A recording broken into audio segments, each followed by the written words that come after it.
Hey guys, I really gotta apologize about the last 3 weeks. I've been, I started off 3 weeks ago kind of a low-level sick, and then this last, about 7 days, it's gone pretty, significantly more. I think I'm on the tail end of it, and I've been doing a lot of resting and stuff, so I really apologize for the lack of videos that have been going up. I wanted to do like a long play video for a while now, and I thought I've got a kind of a pet project I want to do with my wife. She doesn't do very much gaming. You'd think we do a ton here. Not nearly as much as you'd think. But one of the things I'm thinking about doing is a real short series of adventures that kind of link into a small module that she can play with her dwarves and I can play with my undead. And so I'm going to be doing a series of card table sized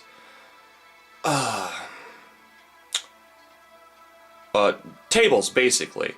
And what I'm going to do is I'm going to try and do a series of long plays showing you how to fill a smaller gaming table for more general gaming purposes, not necessarily mass combat kinds of stuff.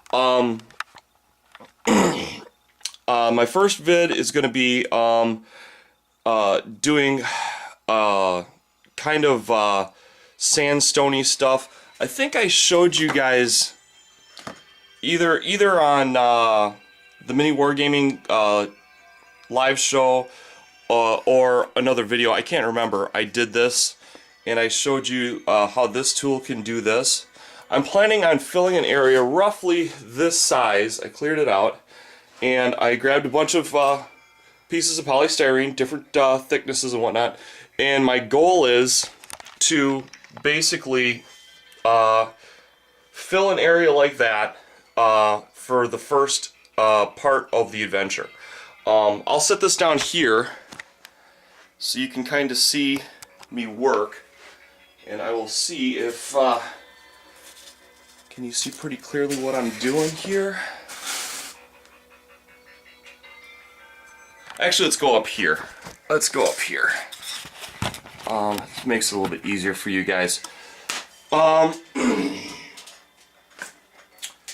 So I'm using a hot wire router.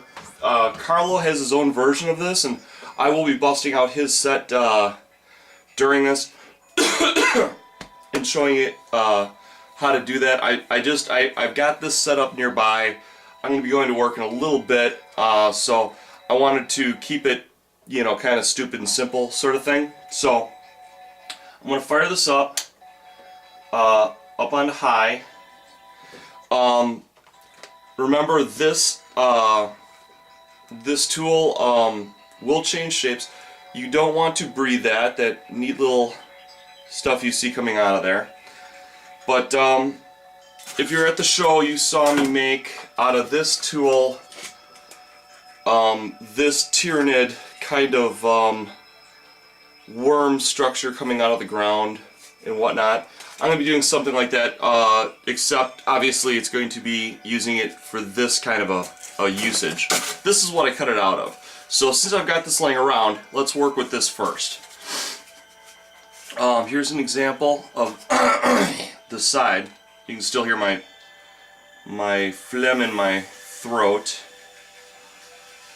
unfortunately, and I apologize for that. It's just one of those annoying things that you end up doing.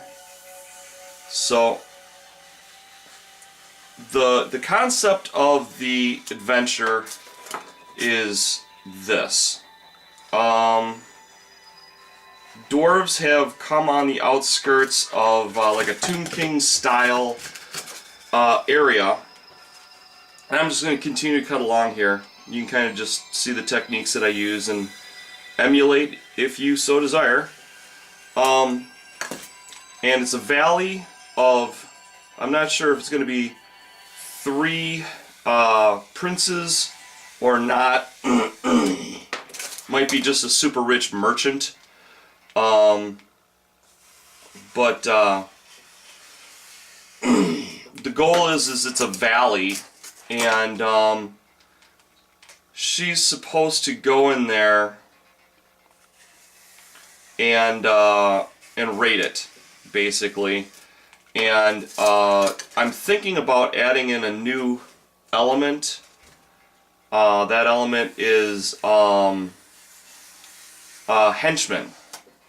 Because one of the problems they're going to have, that all GMs really have, is if you're putting a series of linked adventures together,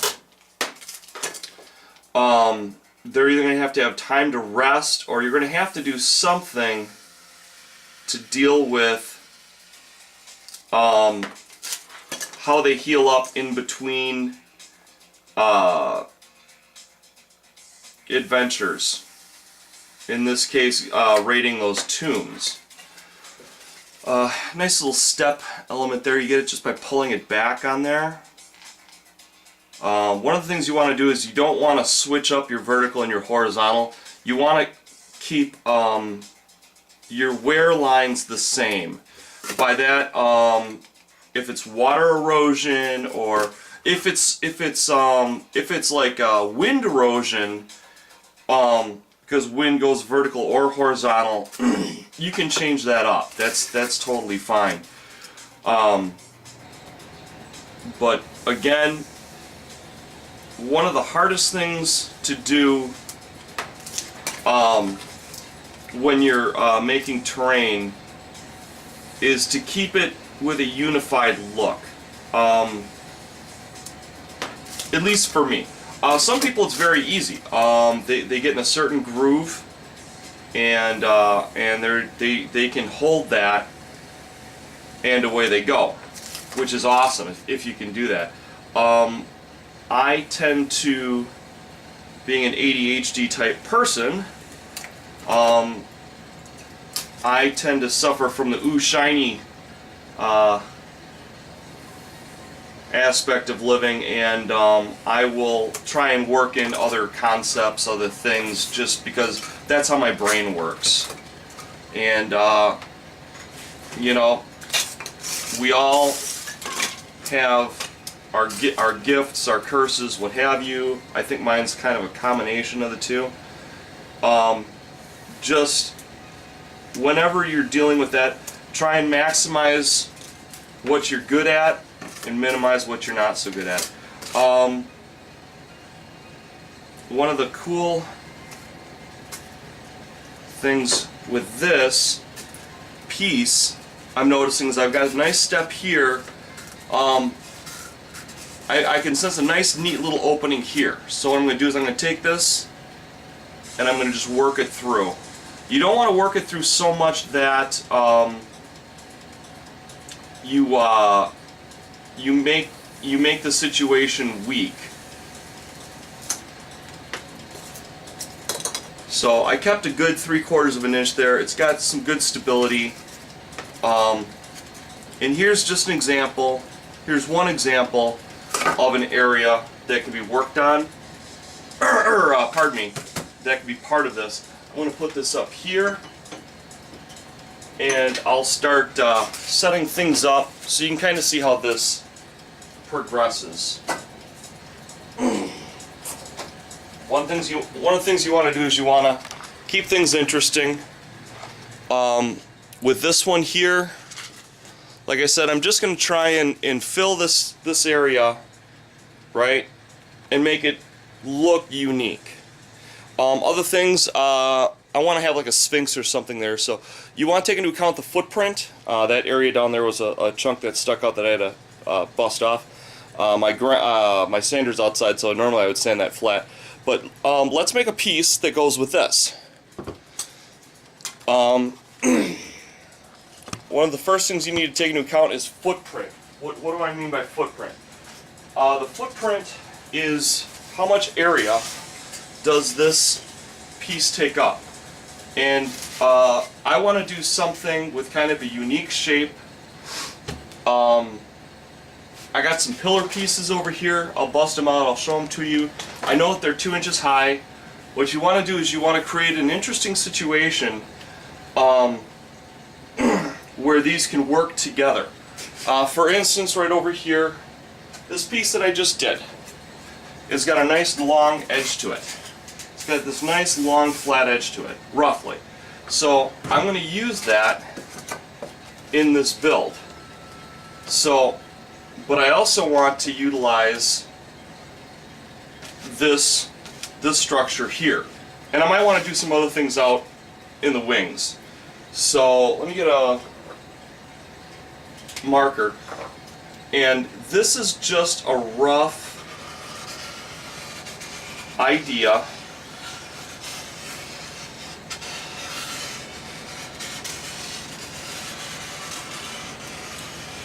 And I might want to go with some earthen pillars, right? So I'm going to kind of give myself room for that as well. So I've rough drawn out this deck that's going to go on here, right? So I'll whip you around here, and you can see me work on it on the scroll saw. Scroll saw, again, all these tools that you're seeing me use today are part of a 4-tool set that Carlo puts out, and he's at Let's Cut Foam. He's also he's been in the community for a long time. If you look at all of my hot wire foam tools, he's reworked all of them for me so that they don't suffer from burnout. I do like Hot Wire Foam Factory. They have been good to me, but the thing is yes, they've replaced tools for me that have burned out in the past and whatnot, but the thing is what you really want is you want a tool that works right the first time and that keeps on working. And that is, I think, the best description of what Carlo brings to the community. And like I said, I'm doing this on the fly. I feel kind of guilty that I haven't done a video of late, and I got to go to work quick, and so that's what, like I said, you'll be seeing me working with his tools in the future. But this is just, like I said, something I've been feeling a little bit bad about,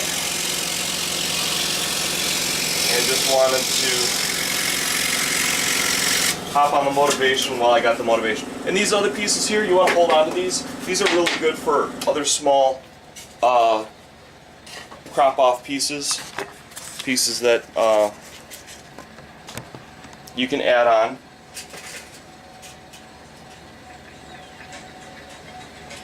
Okay, so the beauty of this is I've got very little area to remove.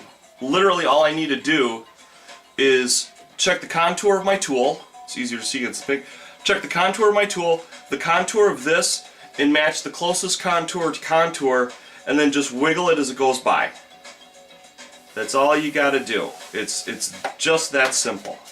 You get really nice sandstone wind-blown effects. It's really a beautiful thing. Little areas that you miss, like that flat area, you can just go right in and pop it out. Just that simple. Very, very simple. And so I'm just going to work my way around this piece. Like I said, show you how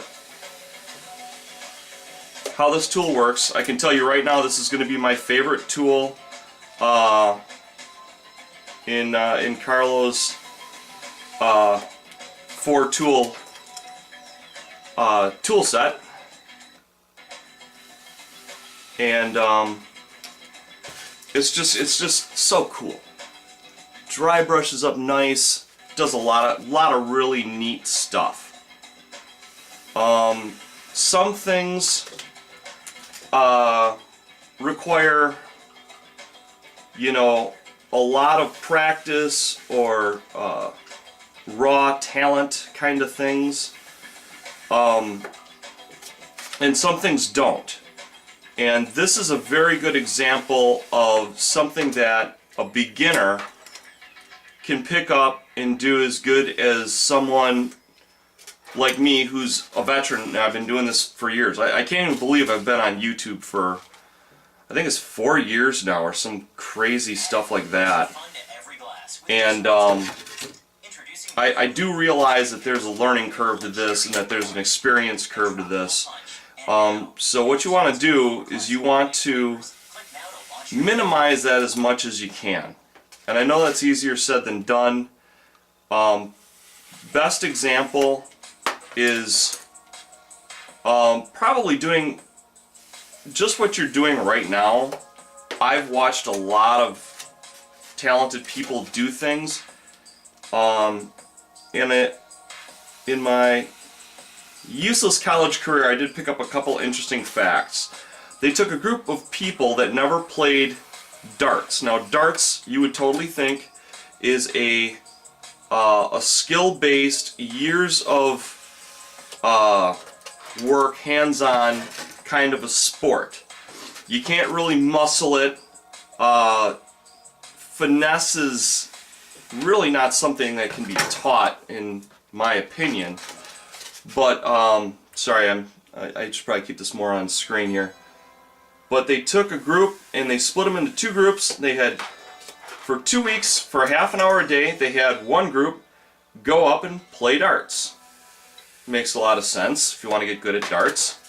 And then they took another group and they set them on a stool in front of a dartboard and had them imagine that they were playing darts. Now, does that sound completely useless or what? However, when they went to test them at the end by actually physically playing darts, the people that watched, that just imagined that they were playing darts, as long as I got this piece, I'm just going to work it, did almost as well. And what they found out from that is that the brain, and fighters have known this for years. They've been telling fighters for years, imagine yourself fighting your opponent, imagine you seeing yourself win. So in some circles, it is, whether it's a wives' tale or not, it's been known and they do it. And so simply by watching people ply their trade, you can get better at that trade yourself. Because I think the way they explained it was the brain doesn't know the difference between vividly seeing / or imagining something and actually doing it. So if you want to get good and you don't want to work very hard at it, which seems to be a common trait in America, you know, maybe not so much the rest of the world, but definitely here, we all want to be masters coming out the gates. That's a very painless, quick and easy way to do it. Okay, so I've cut this out, I've got this here, I've got my guy here, I've got some pillars here. So let's pop this open here. We'll pour this out. I've got 4 pieces that'll do the job for me right off the bat. I've got these guys right here. These are from Her Starts. You can go to herstarts.com, check it out. Bruce is awesome. I love him to death. I've been a customer of his for years. So here we go. We've got this kind of a structure going on here. It's pretty heavy, pretty deep structure. So, you know, the realism factor might not be as strong, but if you do something along these lines, and I could even put one over here, you could like triple do it, then bang, you've got your, pardon me, Now this is real severe. This is a serious overhang. But it gives you a lot of playing space underneath it, doesn't it? Kind of cool in that sense. But this is an example of what you can do. Now let's make some natural pillars to go underneath there to make it look a little bit more normal. I got a couple of pieces here. We're going to turn these into support pieces. So we'll put him down. We'll put these off to the side. And, oh, there's my tool. Okay. I think this is a little bit thicker than I expected. I was going to try and cut some things out of it. It didn't quite work out. The nice thing about chunks like this and doing pillars is you can actually just go in and basically make your pillars. So I'm going to try and show you how easy that is to do. So I cut that out, right? Pops out, all beautiful. And then I'm going to go over here. Let's see. We'll go like so. So here we are, right? Okay.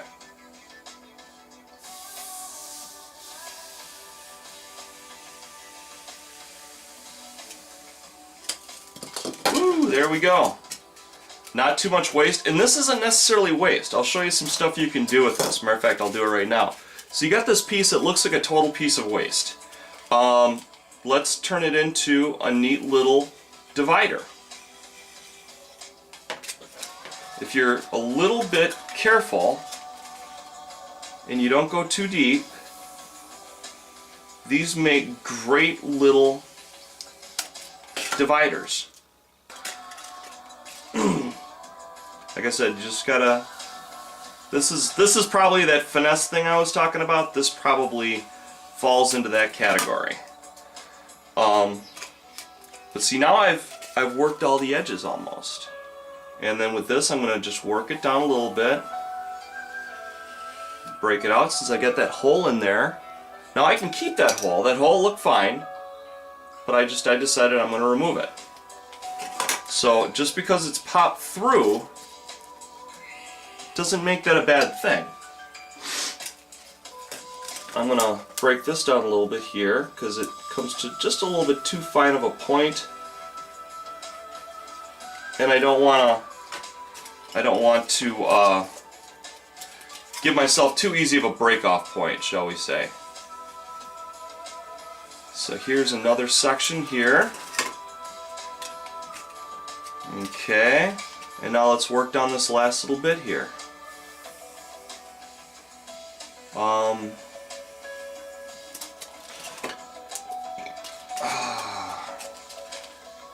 Once again, I've been checking out video games. I'm not finding what I'm looking for. Maybe you guys can help. I'm looking for more Egyptian-based fantasy games. I was looking through I think it's called the Emperor's Canyon or something. It's on Guild Wars 2. But there's just not much footage there. If somebody knows where they got some really good long play footage, if they could send that to me or a link or something, that'd be awesome. I'd love to check it out. But that piece I was about to throw away, boom. And this works really well here. Bang. Now I've got this piece here, and if you wanted to remove it for gameplay, I've got an interesting little situation there. Kind of cool, huh? I've got a little edge there, opening there, some hiding spots, some areas where they might be able to shoot through. And that's what you're looking for. You're looking for things that give you multiple options, for lack of a better way to put it. Alright, so here we go. Let's do some more. I get my concave side. I'm going to work that in a little bit. Work that. remember the key to making terrain is not just to have terrain so much, but think about how it's going to interact with your minis. By that I mean, can they... under, over, through is probably the best thing you can have going through your mind when you're making terrain. If they can do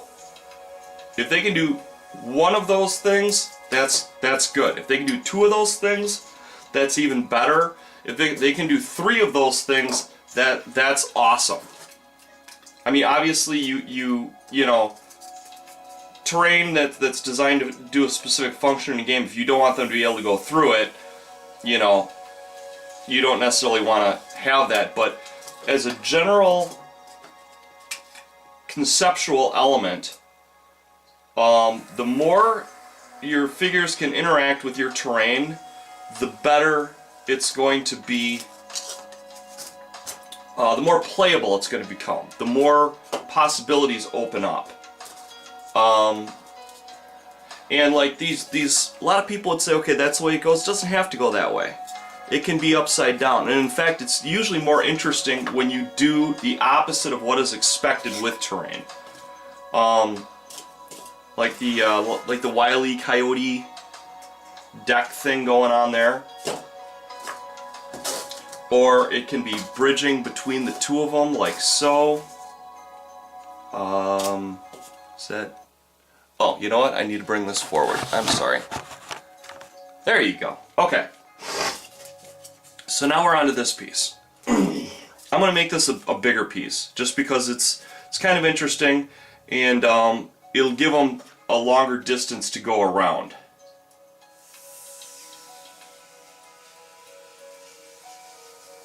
So again, I just work my way through it, looking for the natural shape of the tool to match up with the natural piece of the foam. This is a wonderful way to use your scrap. I'm a huge believer in utilizing my scrap to the fullest, hence my house is full to the brim. But the thing is if you're smart enough to to build it and get rid of it, you will always have some really cool stuff on hand, especially if someone is getting in touch with you for like commission work or things along those lines. Again, you know, depending on what your living conditions are, you might not be able to store as much as I can store. I really can't store as much as I'm storing. I have far too much in my house. But, you know, we don't have any children, so it's not like I've got to have my kids give up a room so that I can do my hobby. Now this is great, but let's make it a little more interesting. We're going to put a step into it. Nothing major, just a half step. So I'm going to work my way down, right? And about halfway through, I'm going to pull it straight out the side. Now, this piece has just become an additional piece I can use. So I've got two pieces here. The beauty of it is that this piece can go right on top of that piece, just like that. See how that works out? And if you wanted to be really sneaky, I don't think there's any truly sneaky GMs out there. You might have a hard time since it does kind of fit kind of close. But if you do something along that, where it's on the ground like that, this can function as a secret passageway. Or a ambush point. See how I've got this like that? And then I can just pull that right out. Boom. So if you've got players that don't necessarily pay attention to your terrain, I mean, it's pretty obvious if you look for it, but that's also what lichen's for. Slap down some lichen, boom, they might not see it. And I guarantee they'll be more attentive in future games. Okay, so let's set up what we got here, over here. Let's go like this. Let's just see what we got. Obviously, there's a lot more that needs to be done, but let's just see what we got. And this can just be like a wind-blown piece here. It doesn't have to be, you know, all major and stuff. Got that. So I'm going with a little more of a natural look now. I still think I'm going to keep these pillars just because they look cool. But instead of that huge deck not being able to really support itself, now I can make it look a lot more appropriate, for lack of a better phrase. So my flat edge is here, and these don't have to go all the way underneath. These can be stepped out. I can go with a narrow opening,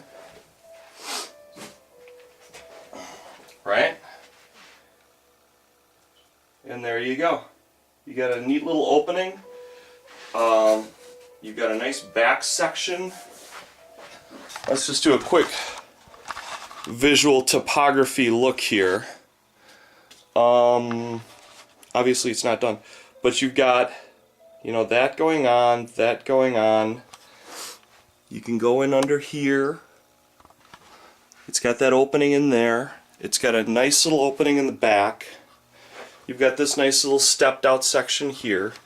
It's not done by any stretch of the imagination, but it's really good looking. You know, not to pat myself on the back or anything, but you better like what you're doing if you're doing it. I'm gonna grab another piece. I'll be back in 1 second, because I think it'll really make that shine.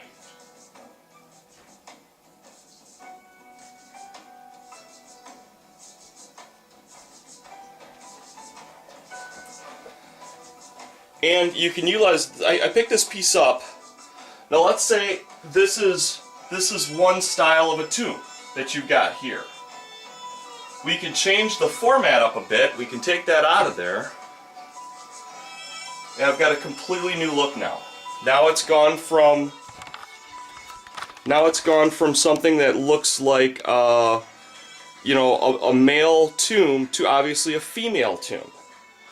Pretty neat, huh? So here we go. Like I said, I'm just playing around. I'm just goofing around with some scrap pieces, and we're just going to keep on going. We're going to fill this table up a little bit here. And for fantasy players, it's they don't need a lot of terrain because they're moving formations around and whatnot.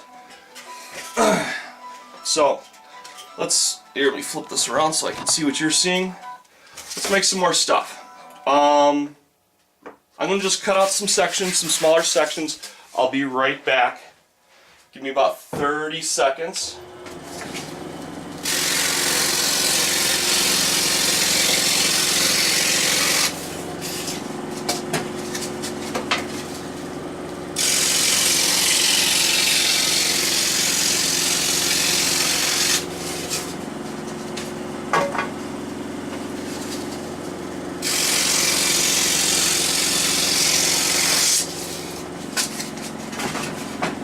Okay. So I just cut these pieces up, right? You're like, well, what about the straight sides and stuff? That's what your curved surfaces are for. That's what they do. That's what they're designed for. Let me get this a little more better situated. We'll probably only go for a little bit longer. I don't want to bore you guys too much, but I want you guys to kind of see the process. Pieces that are obviously going to break off, you want to nip those first. So I've got this straight piece, but there's a lot of things I can do to break that line up. I can go in fairly deep, but then you're losing gaming surface area So, you know, never forget form follows function. That's a old architectural phrase. So whenever you are building something, you should have in mind what you want it to do.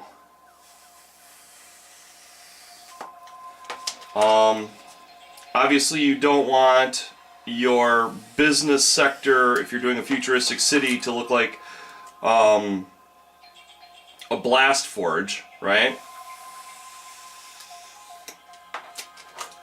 And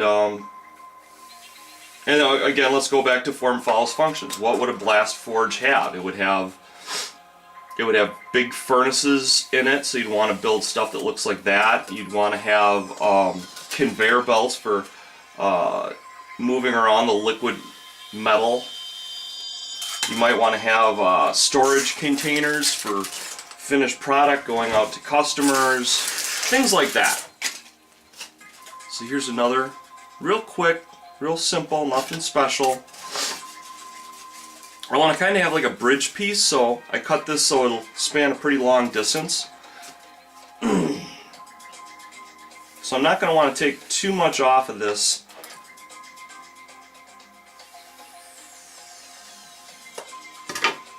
Always remember, be really careful when you're plucking this stuff off of here. That wire is extremely hot and it will burn you in the blink of an eye. So, as always, exercise caution around all tools and read all safety instructions. I mean, you guys understand. If you're young, you might not. Don't be a victim of your enthusiasm. Is what I'm trying to say. People who are very enthused don't necessarily pay attention, and that's how you get hurt. I want you to be enthused, but I don't want you to get burned, lose fingers, etc., etc., etc. I want you to have fun. That's the number one reason for this channel, is really, I want you guys to be inspired and have fun, make your games memorable, make your friends envious.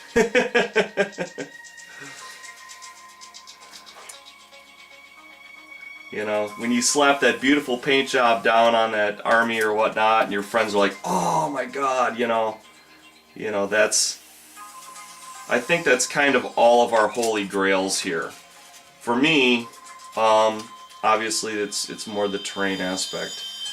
I like to see people's eyes light up when they see something. So there we go. Alright, almost done. See how quickly we did that? We've already got 2 more decks, working on 2 more. Probably end up making a lot more pillars to support these. Yeah, I've always been a big fan of Wile E. Coyote. Not only because it's absolutely hysterical how many new and unique ways he finds to kill himself, but the desert shots are you want some inspiration to make some deserts, man. Go watch some Roadrunner cartoons. If you can't walk away with some cool ideas after that, I really don't know what. And if you're a DM that's looking for some cool trap ideas, oh my God, the whole cartoon is just a series of different types of traps you can lay. As a matter of fact, that's probably what I'll do for my poor wife. She is going through a valley, of course, a stone-ish valley. I might have to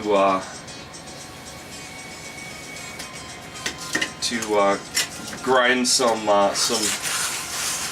dwarvies into dust. They're looking for some free gold. That's the other thing I'm thinking about, is I'm thinking about different ways that I can,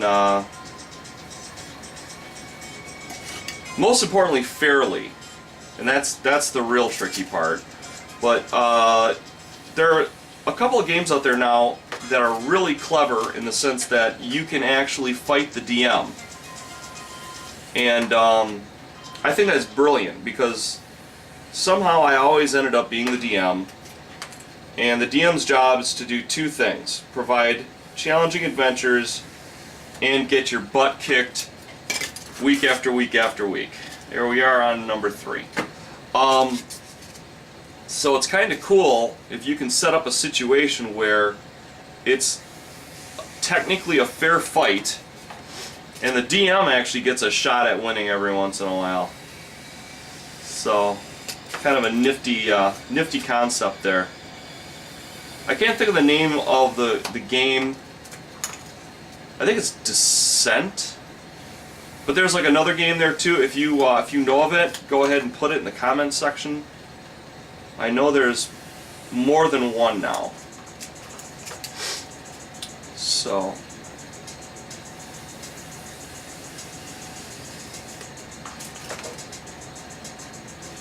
but I think I'll probably cut it after this. But I wanted to, for one, let you guys know I'm not dead, at least not dead yet. And give you some catch-up material.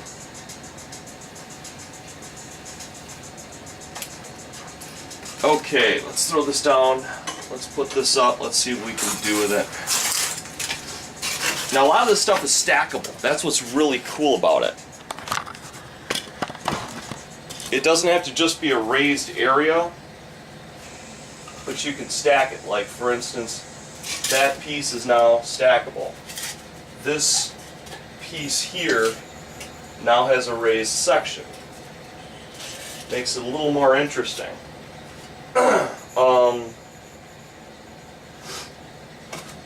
You can also, like we see this over here,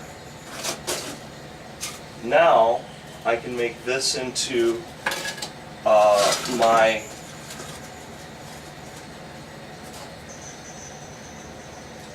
area. I suppose we could break it up a little bit that way.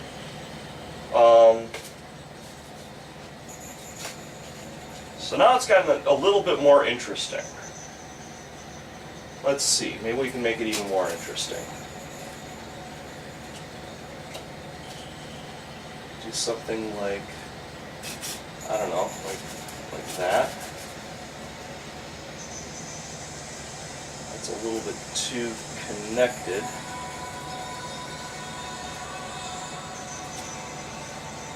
And you can also use pieces to make it a little more dramatic. Maybe we can curve this around a little bit.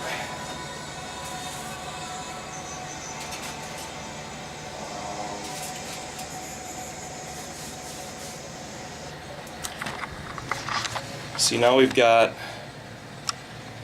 that, and that's a little more interesting. Now, some of this stuff, this almost fits this. It doesn't quite fit it. But if you imagine that fit it, that's not a bad application for it. Bring that a little more to the center. But see, it doesn't take a ton of work. It just takes a little bit of forethought, a little bit of technique, and just most importantly, playing around. The Filipino martial arts have a great saying, play so that you can learn. That totally applies to, in my case, everything. I believe you should play with everything, because if you're working, you're not necessarily having fun, and if you're not having fun, you're closing yourself off to things. When you're playing, you're more open, your brain is more active, you can learn things more quickly, and you can, most importantly, connect concepts together more quickly. So, I see a couple pieces of scrap down there. I'm going to modify those. We'll slap those up. I guess we'll make this about an hour. It's about 45 minutes right now. These are going to be a little bit weird because they're 3/4 inch, but we got a lot of 1/2 inches too. So we got these pieces right here. Let me flip this down. let's see what we can do with this. Okay, this is roughly the size of that Sphinx. So, let's make sure that we utilize that. So the Sphinx does fit on that.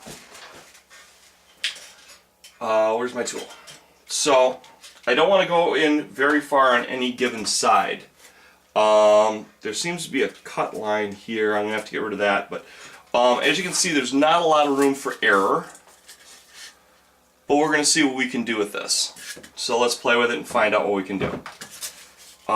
First things first. Did I turn myself off? Oh, I think it overheated.